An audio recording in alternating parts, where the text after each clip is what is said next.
Bonjour chers téléspectateurs, bienvenue à cette émission à votre service. Nous continuons encore nos capsules pour les aidants naturels. Je suis accompagnée de France Saint-Georges. Bonjour Madame Saint-Georges, ça va bien? Bonjour Martine, ça va très bien. Vous avez passé de belles fêtes? Oui, reposante surtout. Reposantes, Oui. ça fait du bien. Oui. Donc, on va continuer encore et cette semaine, on va parler des limites des aidants.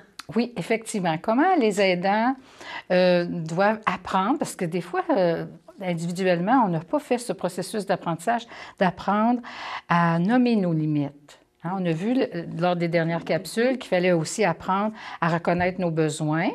Ça, c'est le premier pas. Puis un coup qu'on a appris à reconnaître nos besoins, mais là aussi, il faut être capable d'apprendre à nommer nos limites, puis à prendre sa place dans ça, à s'affirmer.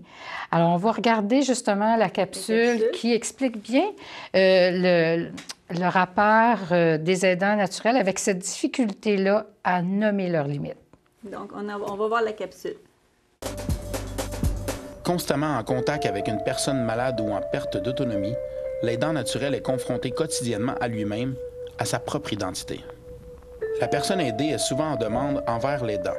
Or, chaque jour, l'aidant met à contribution sa générosité, sa patience et sa tolérance. Chaque fois qu'il est confronté à ses limites, il réalise combien il est vulnérable face à l'aidé. Sa condition d'aidant ne doit pas l'empêcher d'être tolérant et patient avec lui-même d'abord et avec les autres ensuite.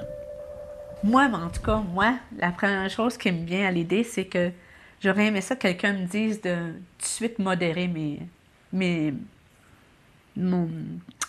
110%, mettons. Parce qu'on veut tellement aider qu'on se surpasse, pas on se surpasse non, pas. non, on va dans la limite qu'on ne devrait pas aller. Oui. Là, on dépasse les limites. On dépasse nos limites. J'aurais aimé ça que quelqu'un s'assoie devant moi et dire, regarde, moi, j'ai vécu ça, là. Mais où est-ce que tu t'en vas dans un chemin vraiment sinueux? Il faut que tu tempères tout ce que tu donnes. Sinon, tu n'auras plus la capacité d'aller jusqu'au bout. De continuer. Parce qu'il faut que tu sois en forme jusqu'au bout. Puis tu sais pas combien de temps ça va durer le bout. Hein. La fin du bout, on ne sait pas. Puis c'est pas juste être en forme physiquement, c'est être en forme émotivement. Là. Oui, ça, c'est important. C'est vrai. Tu sais, l'émotivité, là, bien souvent, quand tu es émotif, tu peux tomber malade parce que tu es trop émotif. Oui. Fait que, à quelque part, il faut vraiment se modérer. Puis essayer de se reculer pour essayer de voir si on a fait un bon choix.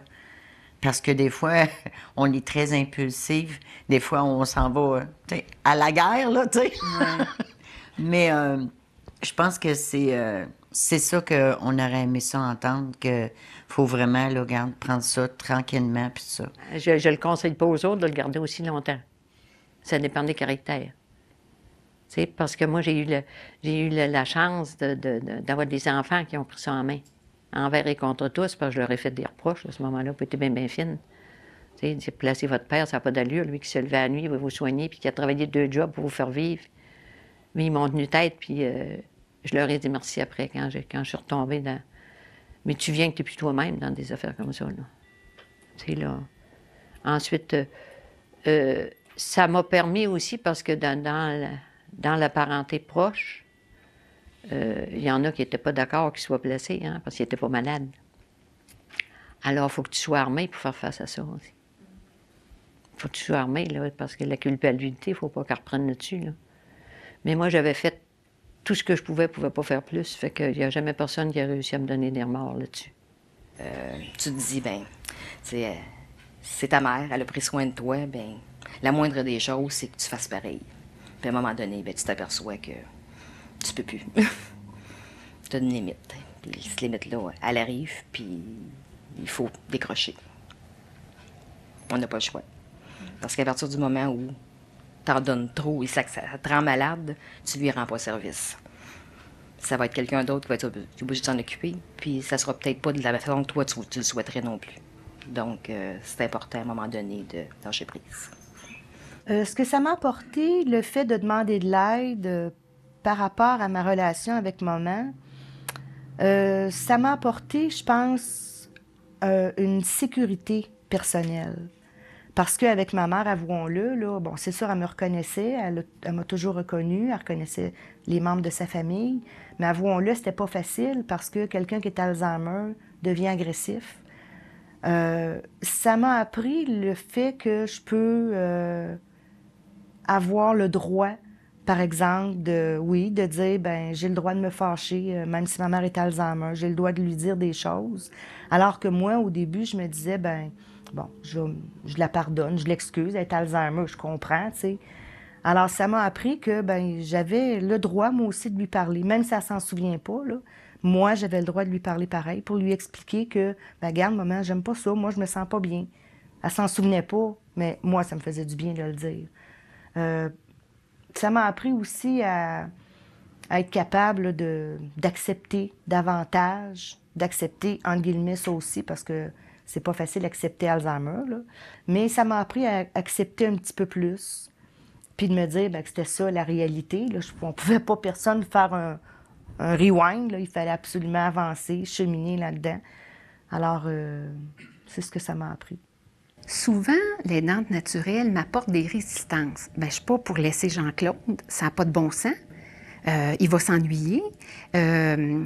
Si on demande des services du CLSC, ça va être une étrangère, ou si on demande des services de la Société d'Alzheimer ou d'un groupe comme tel, il va être avec un étranger, une étrangère, je ne peux pas lui faire ça. Souvent, ce que je dis à l'aidant, votre première responsabilité à la vieillesse, c'est de voir à votre propre santé. On a, au niveau des aidantes naturelles, surtout, une gêne et une difficulté, OK, à répondre à ses propres besoins. Vous savez, cette génération-là était beaucoup dans le devoir, les « il faut » et les « je dois ». OK? On essaie, dans mon suivi psychosocial, de travailler des choses avec les aidants naturels. On détricote des croyances.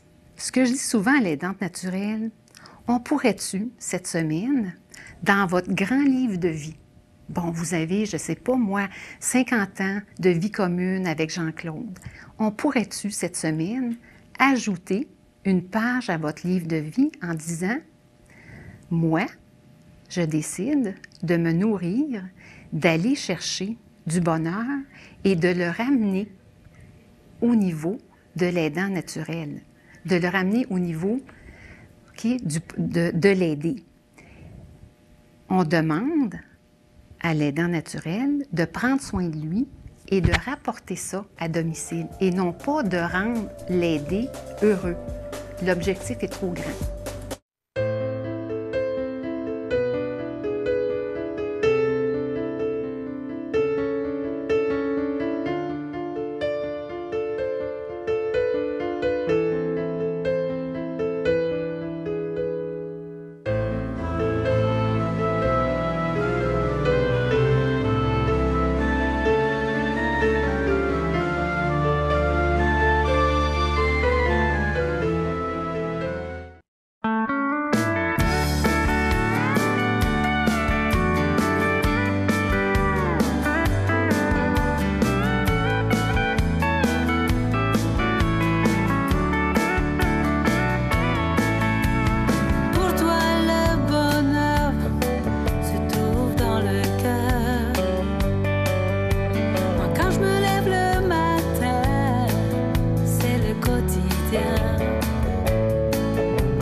Bonjour, ici Diane Morin. Bienvenue à votre émission Le Relais du Country.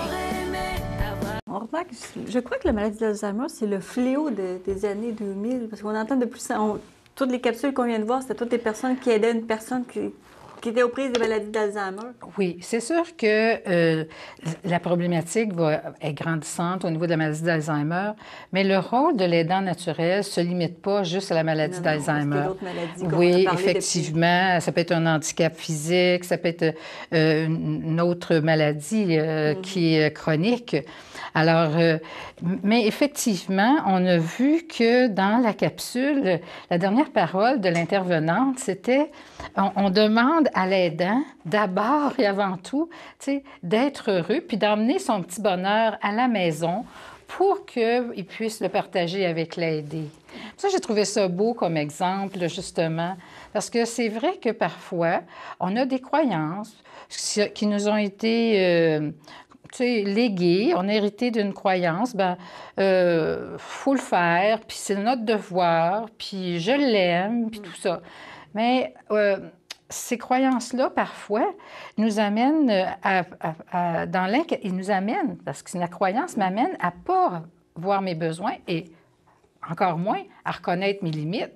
Si je suis dans le devoir, puis il faut, alors je m'en rajoute toujours, puis là, la tâche est de plus en plus lourde, puis là, je me sens de plus en plus épuisée, fatiguée, puis là, le cercle, je commence à être frustrée, puis là, la frustration fait que là, je commence à être un petit peu plus agressive, le ton monte, et puis là, après ça, je me sens coupable parce que là, je me sens pas adéquate, hein? Je me sens pas adéquate. On se sent pas Puis là, à la hauteur. oui, on se sent pas à la hauteur. Puis là, le cycle recommence, là, tu sais, là.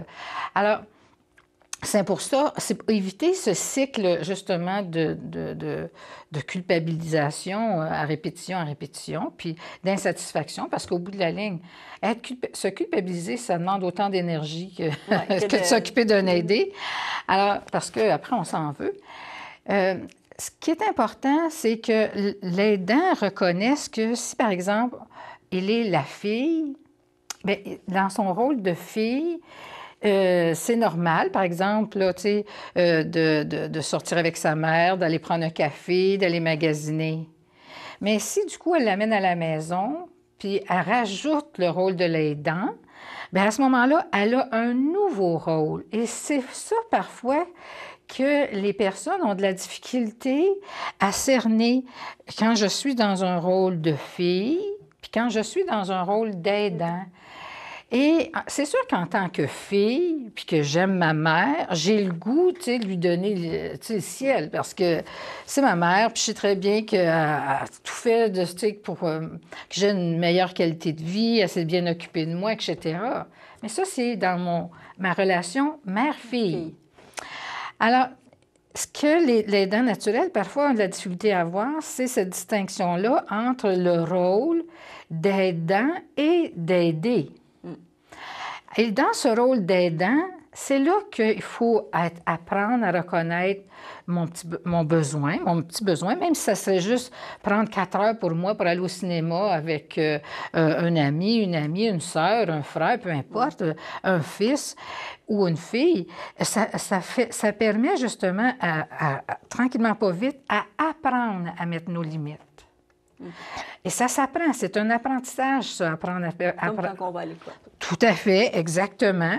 On apprend à dire que comme aidant, pas comme fille ou parent ou conjoint, mais comme aidant, moi, là, je suis prête à offrir ça à la personne que j'aime, mais puis qu'à un moment donné, voici ma limite. Puis qu'est-ce que je peux faire pour, à ce moment-là, identifier les solutions? Parce qu'il faut qu'il y ait des solutions. Si moi, je décide que ma limite, c'est ça, bien, il faut que je trouve d'autres alternatives pour supporter, accompagner, l'aider. Et je pense que ça, c'est un acte d'amour, autant pour soi-même que pour l'autre. Parce que ce que vous faites à ce moment-là, quand vous apprenez à mettre votre limite, vous grandissez, vous avez une confiance en vous qui grandit parce que vous êtes capable de vous affirmer. Et puis, en même temps, bien, la personne, elle sent aussi qu'elle se respecte, elle respecte l'autre et vous maintenez la qualité de la relation. Et pour moi, je pense que de voir qu'apprendre à mettre sa limite, ça a un effet beaucoup plus positif que négatif parce que si j'apprends à bien m'occuper de moi, à nommer mes limites, à aller chercher le soutien que j'ai besoin, être capable d'aller chercher mes petits bonheurs, comme l'intervenante disait dans la capsule à l'extérieur, puis ramener ces petits bonheurs à la maison pour que je puisse les partager avec la personne qui est malade. C'est comme ça que je maintiens ma relation de qualité. Mais comment qu'un aidant, justement, là, dans sa vie avec l'aidé, peut dire, bon, ben, regarde, moi, ma limite est atteinte. Là. Quel genre de limite qu'on peut parler dans ce cas-ci? Oui. Parfois, d'abord, il faut... puis parfois, il faut avoir besoin d'un soutien aussi pour être capable de bien identifier son besoin. Si, par exemple, la personne a dit, moi, je suis fatiguée, je suis épuisée, je ne sais pas trop comment faire, tu sais, mettre ma limite, tout ça. Alors, parfois, il faut avoir besoin d'un soutien. Alors, vous savez, on a notre mot de passe cette année, l'intervenante pivot du CLSC, c'est comme notre slogan. Alors, je pense que déjà d'en parler avec l'intervenante pivot, déjà d'identifier son besoin, son sentiment de fatigue, puis qu'elle penserait peut-être besoin d'avoir un petit peu de soutien ou un petit peu d'aide, déjà d'identifier avec l'intervenante pivot, c'est déjà amorcé de mettre sa limite. Et là, faire le tour de la question avec l'intervenante pivot. Ça pourrait être dans un autre contexte. Par exemple, une personne qui est membre du réseau des aidants naturels d'Autrey, puis nous, on offre un café rencontre une fois par mois. Dans ce cadre-là, vous savez, tout ce qui se partage dans les cafés rencontres, c'est fait dans la confidentialité. Et je sais qu'entre aidants et aidantes, qui partagent ces cafés rencontres-là, il y a beaucoup de support, puis il y a beaucoup d'aide. Parce qu'il y en a qui ont passé à travers ces situations-là et par leur expérience, leur partage, elles accompagnent la personne à trouver la solution qui lui appartient à elle. À travers toute cette palette de couleurs-là, d'expérience, hein, on peut trouver peut-être une façon d'utiliser une solution qu'une personne a trouvée, puis l'harmoniser avec qui je suis, puis aller dans son rythme à soi. Et c'est à travers le soutien, l'accompagnement aussi d'une tierce personne qu'on peut découvrir comment, justement, être capable d'affirmer notre limite. Puis ça commence par des petites choses au quotidien. Ça ne demande pas un grand bouleversement, là, des grands changements. Parfois, c'est de dire, justement, moi, maintenant, je trouve ça difficile de m'occuper des soins, par exemple, de base, là, donner le bain parce que la personne oui, c'est ça. Puis elle est moins capable de s'aider parce que ça a une mobilité réduite. Alors, c'est de dire, à ce moment-là, aller chercher tout de suite avec l'intervenante pivot du CLSC, le soutien. Puis attendez pas la dernière minute. Hein? Vous savez, ça, c'est notre mot. C'est un autre clé. Non, mais c'est un autre clé, ça, de la réussite, d'être un bon aidant, de ne pas attendre à la dernière minute, de voir rapidement, ça serait quoi je trouve ça de plus en plus difficile, faire le bain. Est-ce qu'il y aurait des solutions? Qu'est-ce que tu pourrais m'apporter comme solution, comme aide, finalement? Alors, et c'est au fur et à mesure que ça évolue, hein, la maladie évolue, que le quotidien, il y a un niveau de confiance qui s'installe, alors de sécurité, on va tranquillement pas vite, de sécurité personnelle, tranquillement pas vite, on va mettre en place justement nos limites. Puis on va trouver justement de l'aide où on en a besoin. Mais est-ce que les aidants, eux, ils respectent leurs limites quand ils ont tendance, comme on vient de dire, d'attendre vraiment, de dire, bon, je suis épuisée, je suis plus capable, la coche est sautée? Non. Le premier exemple qui était dans la capsule, justement, c'était 2 sœurs qui s'étaient occupées de leur maman Alzheimer, dont une avait hébergé sa mère en résidence.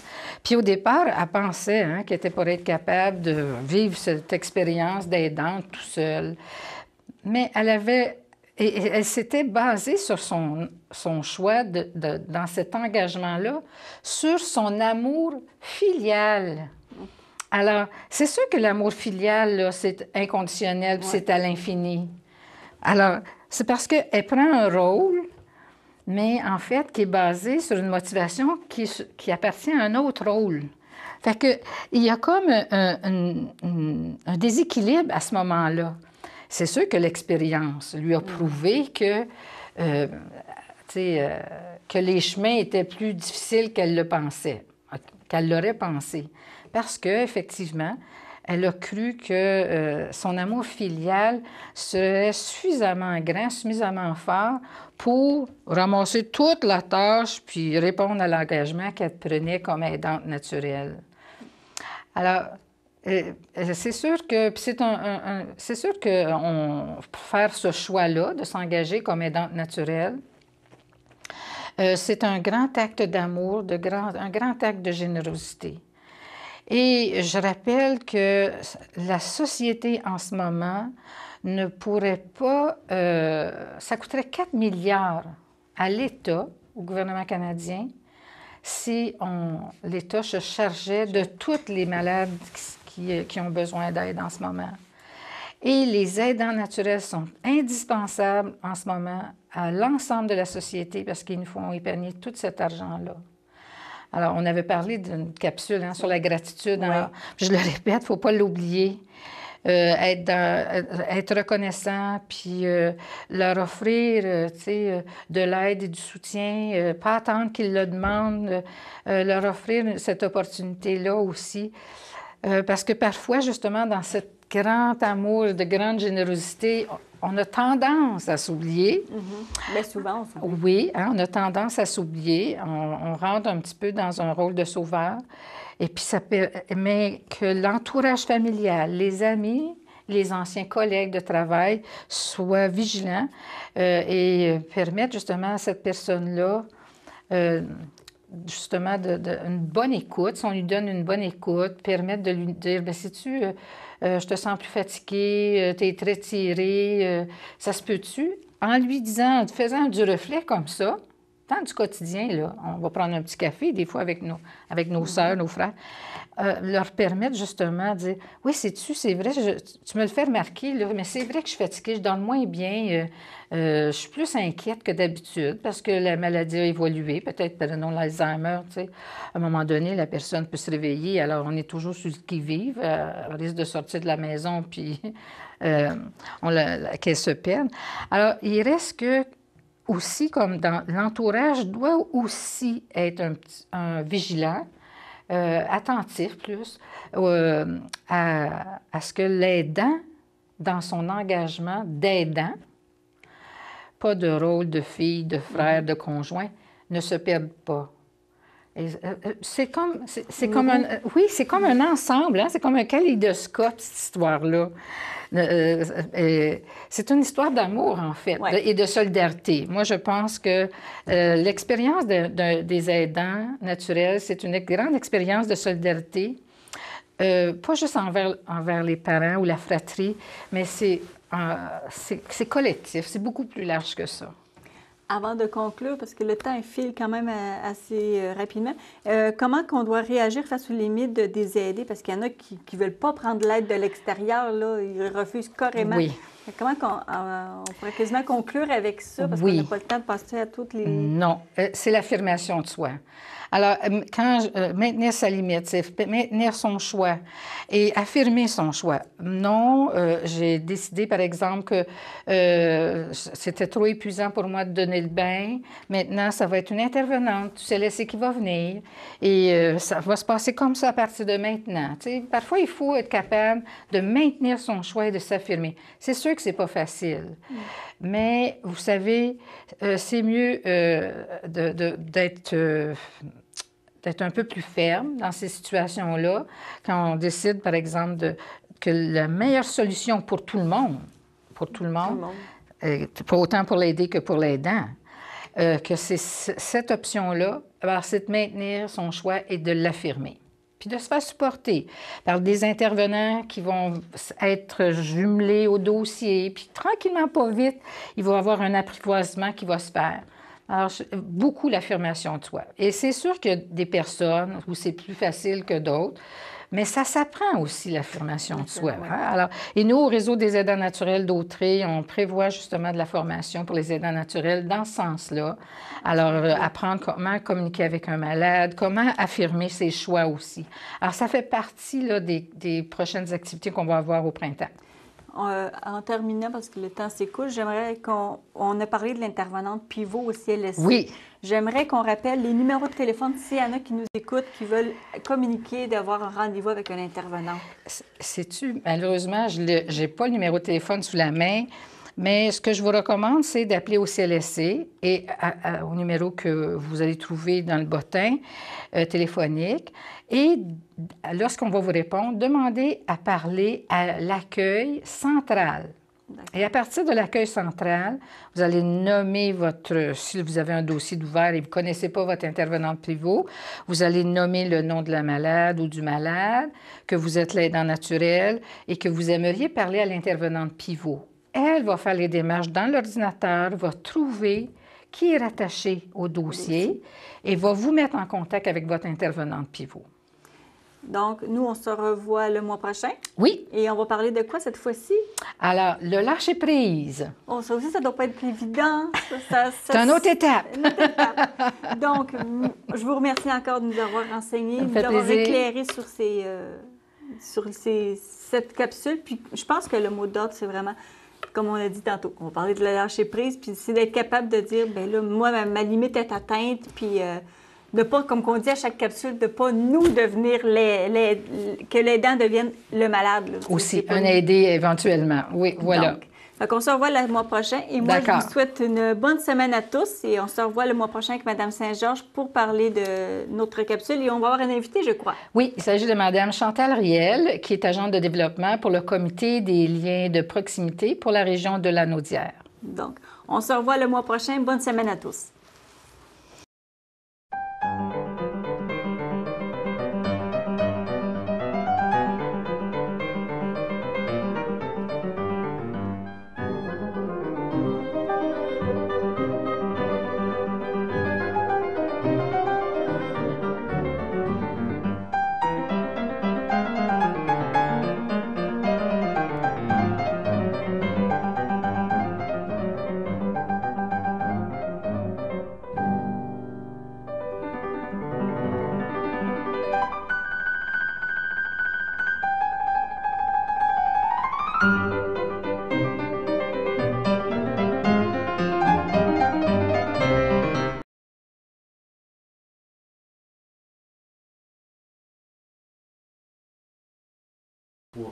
Salut, je m'appelle Aïssa, Laurence, Elisabeth et nous sommes de l'émission La classe de 6e. Vous regardez CTRB TV. Ok, c'est bon. Le barrage de Malbaie est un milieu humide côtier qui est séparé de la mer par une flèche littorale longue de 6 km. Au barrage de Malbaie, on peut observer des bernages du Canada, des bernages cravants, le grand héron également, des éders à duvet et aux alentours, on peut voir le busard Saint-Martin chassé dans les prairies. Toute cette richesse-là vient en fait grâce à l'ouverture dans la barre de sable, ce qui permet l'échange entre l'eau salée qui provient de la mer puis l'eau douce qui provient des rivières. La Fondation Hydro-Québec pour l'environnement est un partenaire important pour conservation de la nature. On a créé des outils d'interprétation et des infrastructures qui permettent l'accès au site tout en limitant l'impact des activités. Le milieu est bien protégé et toujours en bon état. Mais les gens en sont plus conscients grâce à tous ces projets qui se sont déroulés au fil des ans. Sans l'aide de la Fondation Hydro-Québec pour l'environnement, on n'aurait pas pu atteindre aussi rapidement une amélioration au niveau de la protection du barrage de Malbaie et de la Pointe Saint-Pierre.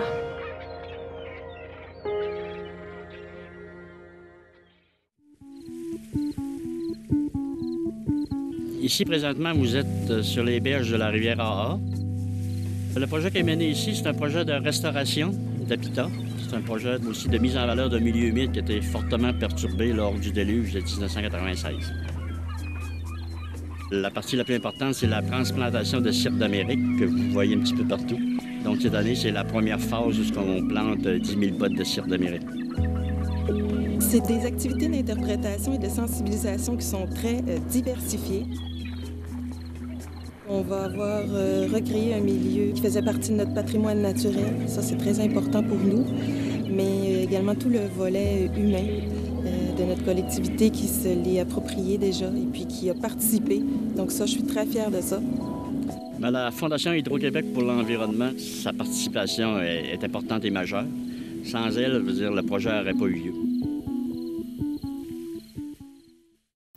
Bonjour, ici Jonathan Garnier, chef propriétaire de la Guilde culinaire et animateur de l'émission Ça va chauffer. Vous regardez CTRB Télé.